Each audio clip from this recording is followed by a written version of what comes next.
Para uma ex-coelhinha e modelo da Playboy, aquele dia de vida da Eva não foi particularmente glamouroso. Naquele dia, o Hal deixou sua casa de 5 quartos no subúrbio de Atlanta por volta das 6h40, como de costume, para ir trabalhar, depois de um rápido café da manhã com a sua esposa. Às 11 horas, a Eva se juntou a ele no escritório da empresa, onde permaneceu por cerca de 30 minutos. Ela estava vestindo uma roupa casual, calça de moletom azul e o moletom combinando. Após a visita, a Eva tomou uma decisão fatídica. Ela pretendia passar a tarde ajudando a encontrar inquilinos para os shopping centers do seu marido. Mas ela não estava se sentindo bem, então acabou ficando em casa.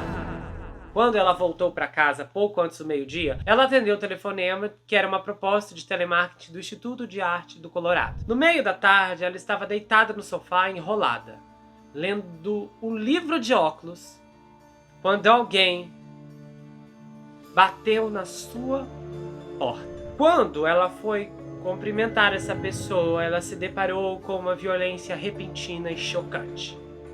O agressor aparentemente a agrediu várias vezes, enquanto ela cambaleava pelo primeiro andar de sua casa, batendo a cabeça contra a parede ou batendo-a no chão e socando o seu rosto. Em seguida, o visitante cortou a garganta da ex-modelo 2 vezes. Um sangrento golpe de misericórdia que parecia intensamente pessoal. O Hal descobriu a cena mais terrível quando chegou em casa mais tarde naquela noite. E ele disse à polícia que encontrou a Eva deitada em uma grande poça do seu próprio sangue. Ned Timmons, um ex-agente especial do FBI contratado para ser detetive particular do Hal no caso, disse: a brutalidade do que aconteceu com a Eva foi algo que nos chocou quando começamos a investigar seu falecimento. A maneira como tiraram a vida dela sugeria raiva. Raiva violenta, violência pura. O homicida não deixou impressões digitais, nem sinais de arrombamento, apenas uma toalha manchada de sangue no armário do quarto principal do andar de cima. Nada foi levado da casa.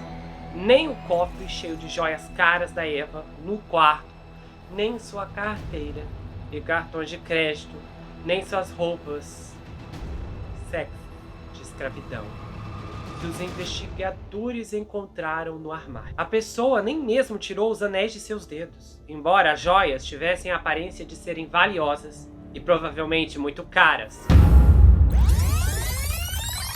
Então, semanas depois, a Tammy estava em casa, quando recebe uma ligação inesperada de uma pessoa que ela não conhecia e nem sabia o nome. Então, quando ela atendeu, ele disse que era um policial e disse: eu sou da Georgia e eu preciso me encontrar com você. E ela falou: por quê?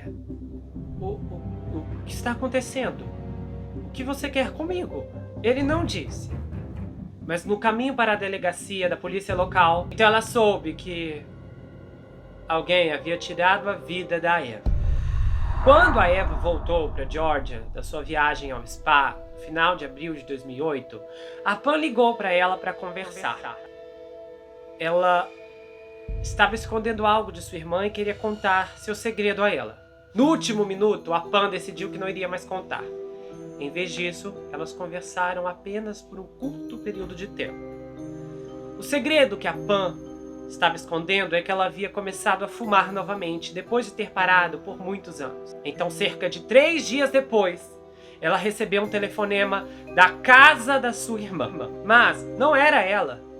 Era o Hal, perturbado, que contou a Pam que havia voltado do trabalho e encontrou a Eva sem vida, deitada em seu próprio sangue no chão da cozinha.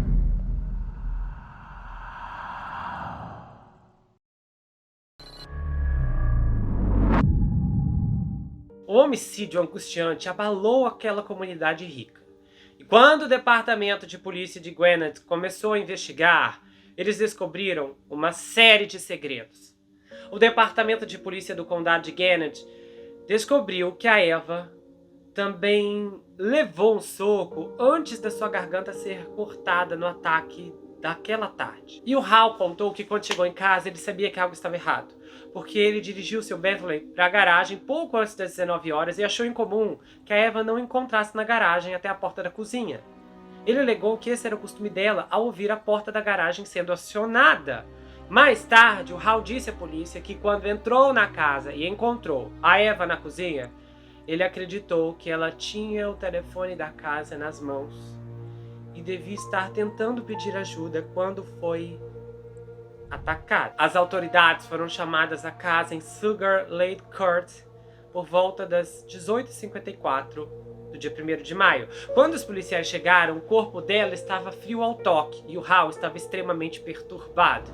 O relatório também observou que, embora o Hal afirmasse repetidamente que não tinha ideia de por que alguém faria isso com a sua esposa ou do porquê aquilo aconteceu, a cena sugeria sim um ataque pessoal. E o detetive observou que, pela forma como o corpo dela estava posicionado, que os tênis dela ainda estavam na sala, perto do sofá, ela estava totalmente despreparada para aquilo, porque havia gotas de sangue por toda a parte. E o sangue sugeriu que houve um ataque violento, que ela foi atingida com força por um golpe muito intenso que a deixou atordoada. O Ned disse que a forma como ela perdeu a vida, que foi excessivamente horrível, sugeriu crime passional ou então uma encomenda.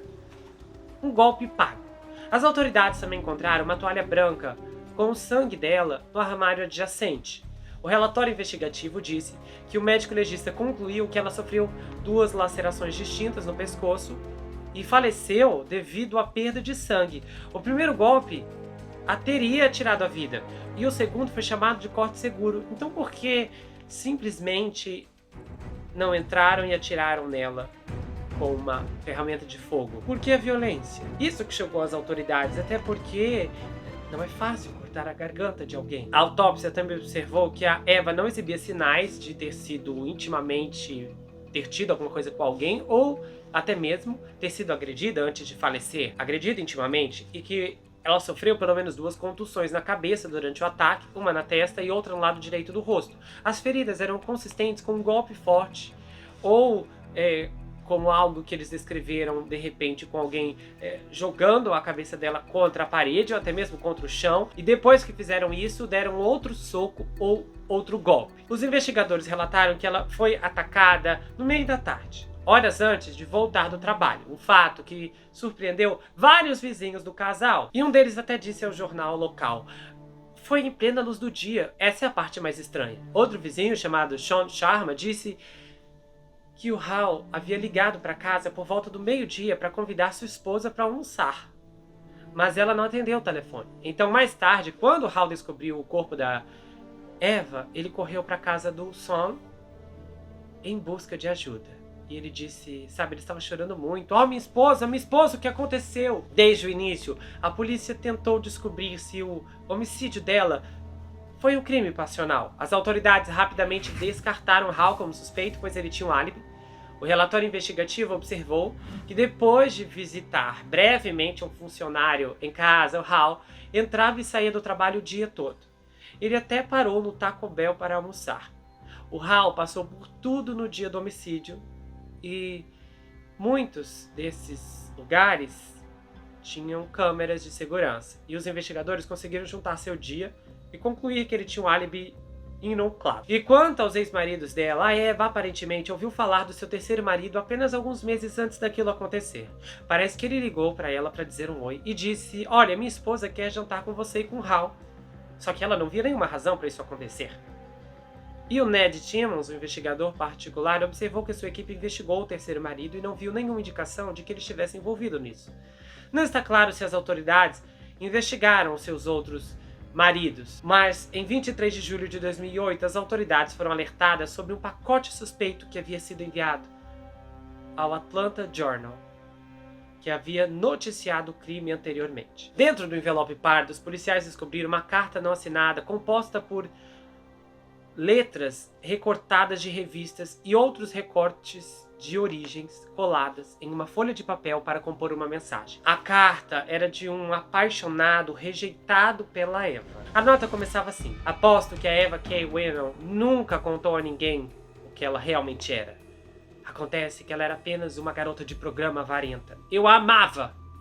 E ela disse que poderíamos ficar juntos. Ela me disse que odiava sua casa e aquele marido gordo, miserável e mentiroso. Ela disse que me amava, mas isso também era mentira. Eu disse a ela que isso aconteceria se ela não cumprisse as malditas promessas que me fez. A nota também dizia que a família da Eva era um lixo branco e que eles haviam estragado tudo e que o dinheiro dele era mais importante do que o amor deles. E ele também colocou assim: nós poderíamos ter sido tão felizes juntos, mas eles estragaram tudo, no caso a família dela. As autoridades não conseguiram identificar quem enviou a carta e nenhum DNA, outro exame forense, conseguiu detectar alguma coisa. Mary Ellen O'Toole, agente aposentada do FBI e criadora de perfis da Unidade de Análise Comportamental, examinou a nota e disse que o tom era muito negativo e que aquilo indicava uma familiaridade com a vítima e também com seu marido. A Mary Ellen também observou que, embora o autor tenha sugerido um relacionamento íntimo com a Eva, ela acredita que essa parte foi propositalmente enganosa e acrescentou que esse autor pode ter uma conexão com a casa deles, dada a decisão dele de alegar que a Eva odiava a propriedade.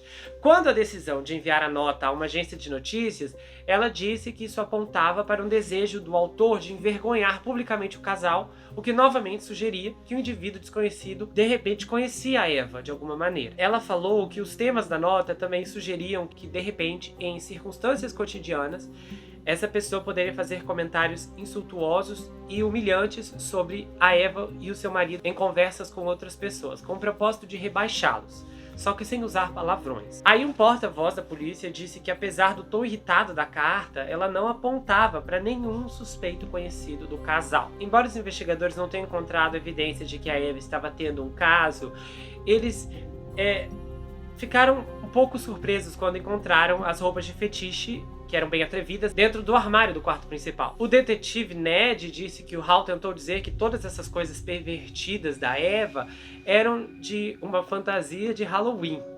E ele falou: ok, certo. Só que ele falou: a gente acha que tem algo mais nisso, que de repente ela tinha uma vida secreta e o Hall sabia, sim. Ainda assim, o relatório investigativo observou que as autoridades perguntaram ao Hall, sem rodeios, se ele acreditava que a Eva estava tendo um caso, e ele respondeu que honestamente não achava que sua esposa o estivesse traindo. Ele acreditava que ela abriu a porta para a pessoa errada naquele dia. O Hall também expressou sua preocupação de que a Eva costumava ser muito amigável com as pessoas que encontrava. E quando questionado sobre o motivo da raiva ou vingança, ele relatou que estava no ramo há mais de 40 anos, e que nem mesmo a máfia tiraria a vida da esposa de um homem assim. O Ned e a sua equipe continuaram investigando o caso por 2 anos, junto com o departamento de polícia. A certa altura, eles analisaram relatos de que o funcionário do Rob Loeb havia supostamente convidado a Eva para tomar uma bebida. Eles também investigaram um estranho, um homem que usava óculos de aro de metal, que havia sido visto na vizinhança na hora em que ela faleceu. O relatório investigativo afirmou que os vizinhos disseram aos investigadores que acreditavam que um homem branco fisicamente apto e barbeado tinha entre 45 e 55 anos.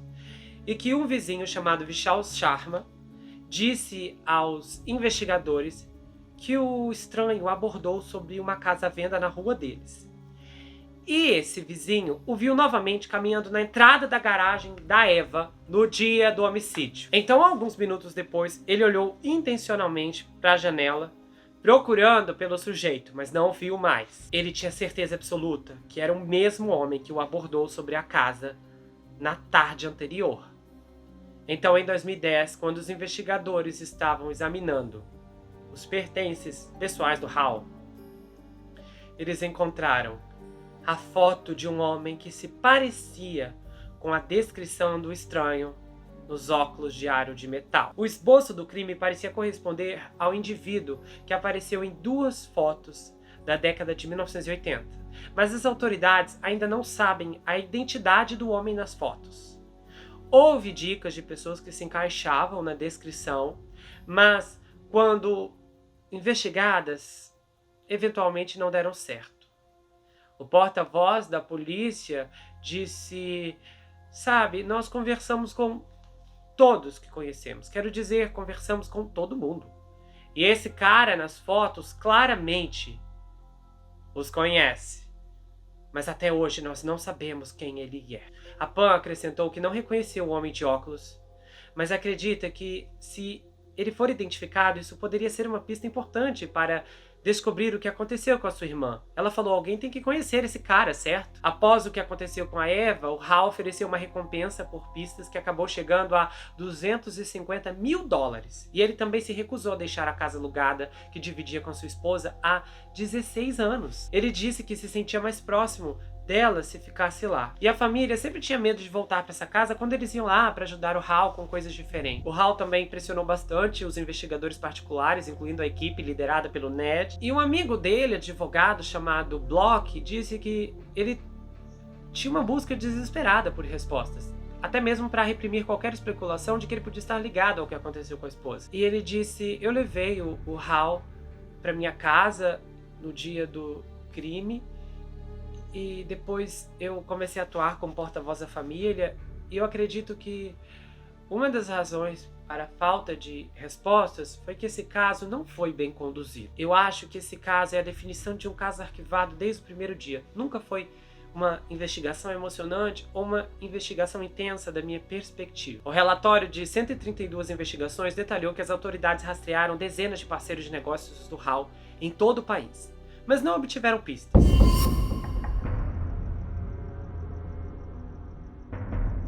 E um porta-voz da polícia disse que os investigadores examinaram as finanças do Hal, mas também não encontraram nada que os levasse a acreditar que havia alguma conexão entre os seus problemas financeiros e o homicídio. 2 anos após o homicídio da Eva, o Hal estava tentando se ajustar a um novo normal, sem a sua amada esposa. E ele se jogou no trabalho. Aí, em junho de 2010, ele se encontrou com um amigo de longa data, Mike Galla, para discutir negócios e os milhares de dólares que o Hal devia a ele. Eles foram a um restaurante muito sofisticado.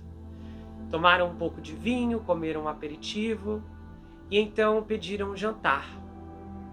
E eles estavam bem no meio de uma conversa quando o Hal caiu no chão. Havia uma enfermeira em uma mesa ao lado e então fizeram um RCP, e ele ainda estava vivo quando o pessoal da emergência chegou.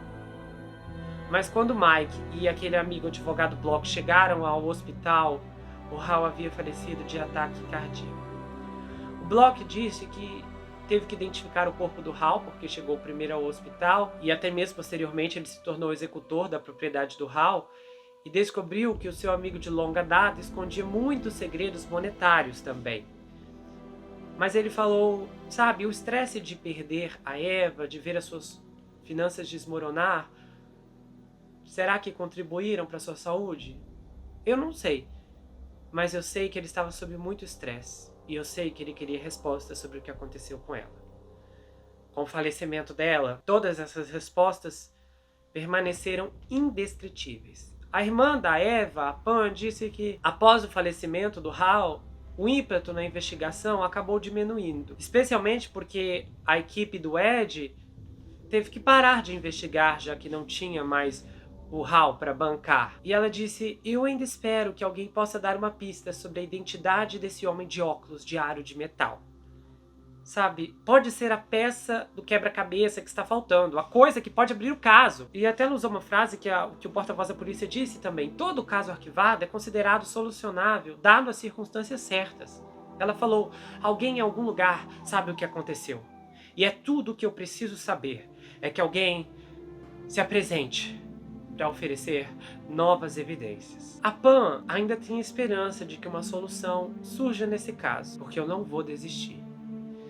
Eu não posso. Ela também disse que se pergunta se, naquela tarde quando ela ligou, se ela tivesse contado o seu pequeno segredo, de repente a irmã poderia ter revelado um segredo em troca.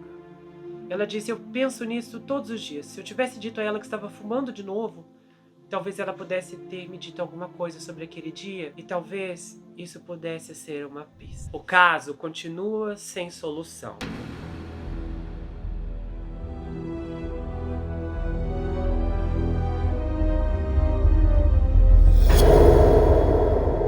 Castro, chefe de segurança, era namorado da PJ na época e contou pra ela uma história sobre a Linda Lovelace sendo levada na mansão. Quando eles chegaram à mansão Playboy, ela foi tratada como um pedaço de carne e foi obrigada a participar de uma orgia com os comparsas do Hefner. Todos os homens estavam rindo e a Linda saiu da limusine e ela estava bêbada e dopada por substâncias ilícitas e de repente, do nada, um pastor alemão apareceu e eles a deixaram tão acabada que a obrigaram a fazer uma intimidade específica no pastor alemão. Foi uma das maiores depravações daquele lugar. O Hefner contou para Sondra o que tinha acontecido naquela noite e que eles ficaram assistindo aquilo. E ela ficou se perguntando: quem faz isso? Quem gostaria de ver isso?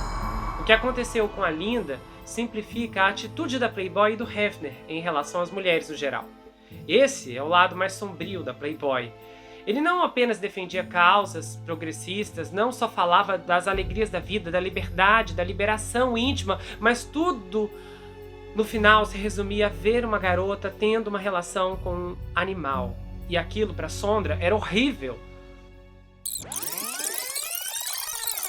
Linda Susan Borman nasceu em 10 de janeiro de 1949 no Bronx, em Nova York. Ela veio de uma família da classe trabalhadora. Ela descreveu que a sua criação foi em uma família infeliz.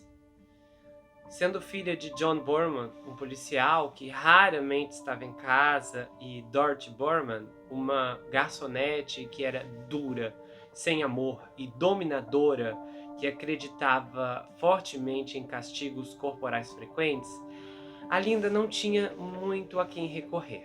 Ela frequentou escolas católicas particulares, incluindo a St. Johnson Batista e a Mary Regina High School. Então a Linda foi apelidada de Miss Holly Holly no ensino médio, porque ela mantinha os seus encontros a uma distância segura para evitar atividades íntimas com qualquer garoto. Quando ela tinha 16 anos, a sua família se mudou para Dave, na Flórida, depois que o seu pai decidiu se aposentar do departamento de polícia de Nova York. Então ela terminou o colégio lá sem fazer muitos novos amigos. Aos 19 anos, ela acabou se envolvendo com um cara e engravidou. Então, quando fez 20, ela deu à luz ao seu primeiro filho nascido. Só que a mãe a enganou para que esse bebê fosse adotado, fazendo com que ela assinasse papéis que não leu. Pouco depois, ela voltou para Nova York para se matricular na escola de informática e estava planejando abrir uma boutique quando um acidente de carro desagradável a deixou com uma mandíbula quebrada, costelas quebradas e um fígado dilacerado. Tudo isso foi suficiente para exigir que ela se submetesse a uma transfusão de sangue. O sangue transfundido não havia sido devidamente triado para contaminação por hepatite, o que geraria algumas consequências mais tarde. Foi aí que Chuck Traynor entrou em sua vida, quando ela estava se recuperando na casa dos pais. O Chuck era charmoso, atencioso, e eles se mudaram para Nova York, onde ele decidiu se tornar empresário dela e eventualmente eles se casaram. Motivada por Chuck, a Linda logo se apresentou como Linda Lovelace em filmes hardcore ou filmes loops, filmes curtos e mudos de 8 mm feitos para peep shows. Esses filmes em questão eram filmes adultos, filmes eróticos. De cara, em 1969, ela estrelou um filme em que ela tem cenas com um animal. Esse filme foi intitulado Dogarama, ou também ficou conhecido como Dog Fucker. Aí em 1971 ela também estrelou o filme Peace Org. Mas então tudo estava prestes a mudar, quando em 1972 ela entrou na produção do filme Garganta Profunda. As cenas envolvendo sua personagem principal foram filmadas em North Miami, na Flórida, durante 6 dias, em janeiro de 72. O filme foi produzido por Lawrence Perrino, que foi listado nos créditos como Lou Perry. O Lou era proprietário da Plymouth Distribution, que mais tarde foi renomeada como Aaron Film and Video. Todo o custo de produção desse filme girou em torno de 22.500 dólares, equivalente a 157 mil dólares hoje, e mais 25 mil dólares adicionais, equivalente a 175 mil dólares, para as músicas que foram fornecidas pelo pai do próprio Lou, um membro da família do crime de Cologne. Esse filme foi lançado em cinemas selecionados e arrecadou 1 milhão de dólares, equivalente a 7 milhões hoje, em suas primeiras 7 semanas, incluindo um recorde de tela de um único filme adulto na estreia do New World Teatro de Nova York.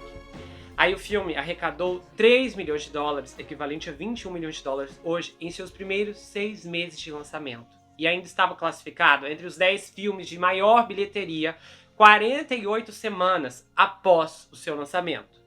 Garganta Profunda alcançou uma popularidade surpreendente, não apenas no mercado americano, mas em outros países também. O filme chegou até o público mainstream e até mesmo recebeu uma crítica do New York Times. Esse filme começou a passar várias vezes por dia durante 10 anos em várias cadeias de cinema, e a Linda passou a fazer promoções, inclusive deixou pegadas da sua mão na calçada de concreto do Hollywood Basket, e o filme também se tornou um dos primeiros e de maior bilheteria em lançamento de fitas de vídeo com classificação R, ou seja, maior de 18 anos. Por esse filme, a Linda recebeu um salário de 1.250 dólares. E a popularidade da produção ajudou a lançar um breve período de interesse da classe média alta em filme íntimo explícito, sendo classificado no New York Times como vídeo íntimo chique. Várias celebridades tradicionais admitiram ter visto Garganta Profunda, incluindo o diretor Martin Scorsese, Brian De Palma, Truman Capote, Jack Nicholson, John Carson, Spiro Agnew, que foi vice-presidente dos Estados Unidos, Frank Sinatra, a jornalista Barbara Walters, entre outros. Jimmy McKellen foi mais longe, considerando o filme como seu favorito. De repente, filmes íntimos não era apenas para homens mais velhos em capas de chuva. E a Linda Lovelace, uma morena docemente bonita, de aparência inocente e nada ameaçadora, parecia atrair o público mainstream. Na época, os cineastas anularam a proibição de exibição na Califórnia, aumentando a notoriedade do filme. O Chuck não perdeu tempo em lucrar com os encantos da Linda. Logo, ela estava aparecendo em festas de Hollywood na companhia de celebridades como Sam Davis Jr. Foi aí, então, que ela se hospedou na mansão Playboy, e o Hefner, então, conduziu dizendo que ela tinha que ter uma carreira além daquela ali, e ela foi considerada a primeira superestrela do entretenimento erótico, embora o filme tenha sido proibido em vários outros estados e até mesmo na Grã-Bretanha. E ela então se tornou uma espécie de celebridade desse ramo.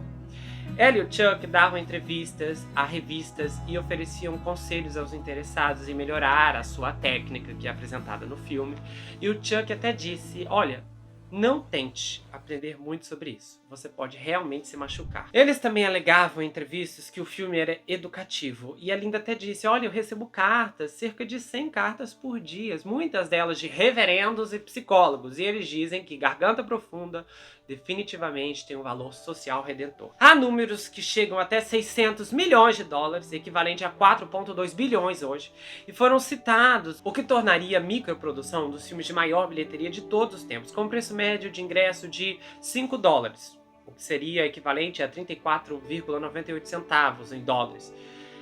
Essa bilheteria de 600 milhões implicaria em 120 milhões de ingressos vendidos, um número irreal.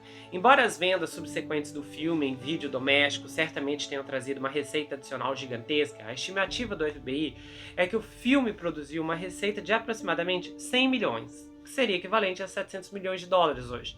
E essa conta é que pode estar mais próxima da verdade. Michael Hitchcock, do Los Angeles Times, também defendeu um número menor em um artigo em fevereiro de 2005, apontando que o filme foi totalmente banido em grande parte dos Estados Unidos, assim como em muitos outros países. Então o filme só tendia a encontrar exibição em uma pequena rede de cinemas adultos em grandes centros urbanos, até porque os cinemas tradicionais não exibiram Garganta Profunda. O filme foi relevante dentro das cadeias de cinemas focados em exibir filmes adultos, mas não nos demais cinemas que exibiam filmes normais, como por exemplo Star Wars. Aí os diretores do filme não gostaram desse artigo e vieram publicamente confrontar e disseram: olha, não, as receitas do filme são ainda maiores do que 60 milhões. O jornalista do Los Angeles Times também não ficou satisfeito com essa resposta e escreveu outro artigo e disse assim: olha, eu sei que esse método é construir uma figura de bilheteria aparentemente sólida, olhando para camadas de especulação empilhadas sobre uma fundação de areia. Acontece que viria a ser revelado muito mais tarde que também muitos cinemas que exibiram o filme eram empresas ligadas à máfia, que provavelmente também inflaram as receitas de bilheteria como uma forma de lavar a renda de substâncias ilícitas e prostituição, entre outras atividades ilegais. Independente do filme não ser o maior sucesso do mundo, ele foi o maior sucesso dentro desse gênero de filmes íntimos. E a Linda seguiu em frente. Em dezembro de 73, ela fez a sua estreia no teatro de Pajama Tops, em um teatro lá na Filadélfia, na Pensilvânia. Só que essa produção sofreu um desempenho de bilheteria decepcionante, o que levou a fechar mais cedo, e o desempenho dela como atriz também foi criticado. Em 1974, a Linda então estrelou a sequência de Garganta Profunda, que não foi tão bem recebida quanto o original. Inclusive um crítico da Variety descreveu como a sequência mais pobre das tradições cinematográficas de exploração, que é uma tentativa deprimente de ordenhar um público ingênuo. Então, em 75, a Linda trocou o Chuck Traynor por David Winters, que era produtor do seu filme em 75, Linda Loves para Presidente. A sinopse desse filme, inclusive, era que ela seguia a trilha da campanha presidencial por uma rota de ônibus cross-country mapeada em forma da parte íntima de um homem. No entanto, a carreira da Linda como atriz não prosperou e suas aparições no cinema somavam a 5 horas de tempo de tela. Então, em meados de 1970, ela passou a usar grandes quantidades de substâncias ilícitas combinadas com analgésicos. Quando a Linda se casou de novo, ela se casou com Larry Marshine, um instalador de cabos que mais tarde passou a possuir uma empresa. E eles tiveram 2 filhos, um que nasceu em 77 e o outro que nasceu em 80. E nesse meio tempo, após esse seu segundo casamento, ela teve 2 filhos e ela então deixou o negócio de filmes adultos. Só que antes disso, ela já havia pousado para Playboy, para Bachelor, para Esquire. E aí, em 74, inclusive, ela chegou a publicar 2 livros, autobiografias, pró esse trabalho íntimo que ela realizava ali. Um livro se chamava Dentro de Linda Lovelace e o outro era O Diário Íntimo de Linda Lovelace. E aí, em 1976, ela foi escolhida para interpretar o papel título em um filme erótico chamado Para Sempre Emanuele, ou também conhecido como Laurie. No entanto, de acordo com o produtor desse filme, Ovidio Assonets, a Linda estava muito dopada por substâncias ilícitas na época, e isso fez com que ela tivesse que sair do filme. Só que a versão da Linda dos eventos é um pouco diferente. Ou melhor, bem diferente. Em algum momento após ela assinar o contrato, a Linda se converteu ao cristianismo. E ela declarou que Deus havia mudado a sua vida e se recusou a fazer qualquer tipo de nudez. Então ela foi substituída pela atriz francesa Univers. A Linda agora não iria falar apenas de como saiu desse filme. Ela teria revelações chocantes para fazer. Revelações que abalariam a mídia. E uma verdade perturbadora sobre a sua carreira. Uma verdade que ninguém nunca imaginou.